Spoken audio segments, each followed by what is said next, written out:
Focus sur toutes les victimes de placements abusifs et inversés. Prenez le temps de partager, s'il vous plaît. Bonjour, j'espère que vous allez bien. Les victimes de placements abusifs et ou inversés sont trop nombreuses pour que le peuple continue de les ignorer. Trop nombreuses également pour prétendre, comme le font beaucoup, que cela n'existe pas. Et leur histoire et les épreuves qu'ils endurent devraient et doivent être connues de tous. L'indifférence n'est en aucun cas acceptable. Ils souffrent jour après jour, pendant des années, le cœur brisé face au placement de leurs enfants. Et si c'était vous, parents, à qui l'on venait retirer vos enfants sous le couvert de fausses accusations, de prétextes plus que discutables, comme le fait d'être trop fusionnel avec votre enfant, ou parce que ce dernier fait une phobie scolaire, ou encore parce qu'il est jugé hyperactif, ou que vous avez momentanément des problèmes financiers. Les stratagèmes et prétextes utilisés leur permettant de s'immiscer dans votre vie, de vous accuser et de kidnapper vos enfants sont si nombreux.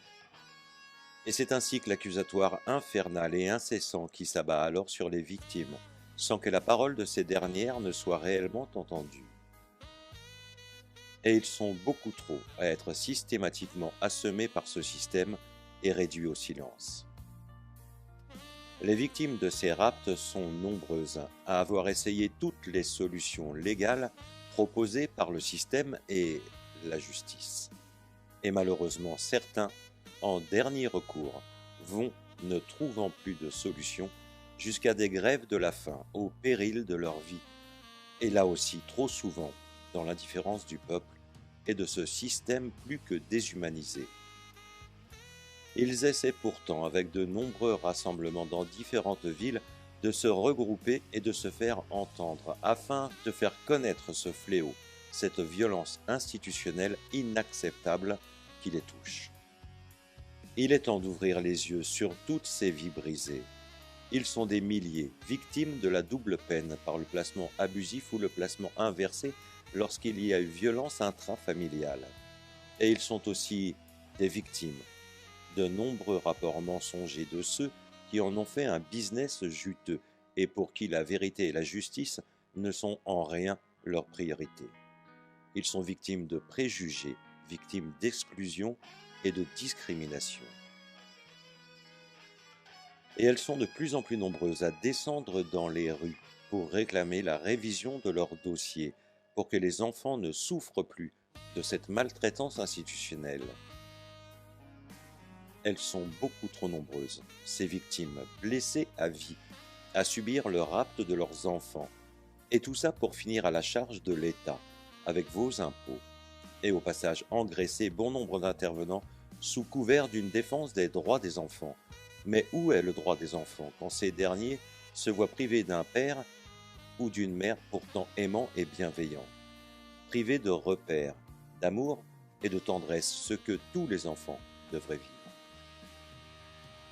Et nous vivons soi-disant au pays des droits de l'homme. Quelle hérésie et quel honteux mensonge!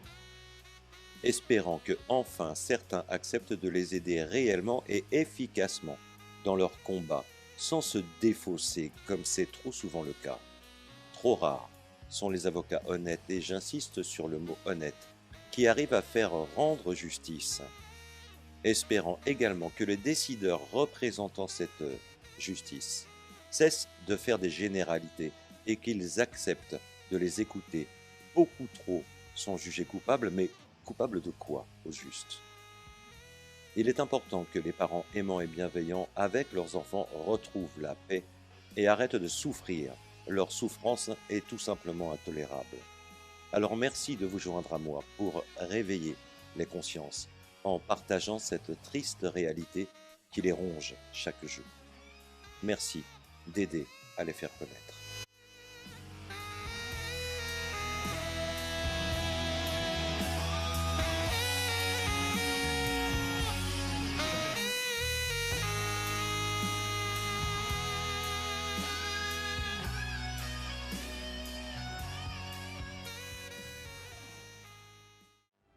Prenez soin de vous et de vos proches. À bientôt, ici ou ailleurs. Portez-vous bien.